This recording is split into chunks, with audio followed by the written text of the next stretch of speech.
তত্রে তিষ্ঠামি নারদ। অর্থাৎ নাহং তিষ্ঠামি বৈকুণ্ঠে, না আমি বৈকুণ্ঠে থাকি না।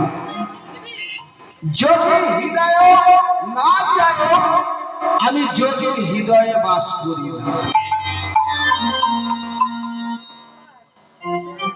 মদ ভক্ত তত্র যত্র গায়ত্রী, অর্থাৎ যেখানে আমার ভক্তরা হরিনাম সংকীর্তন শ্রবণ করে, যারা আমার আলোচনা করে, আমি তাদের হৃদয়ে বাস করি। তাই গীতায় বললেন ভক্তই আমার মাতা পিতা, ভক্ত আমার গুরু, আর ভক্ত জনা রেখেছে নাম বাঞ্ছা কল্পতরু। তাই এই কলিযুগে নাম ছাড়া গতি নাই। এই নাম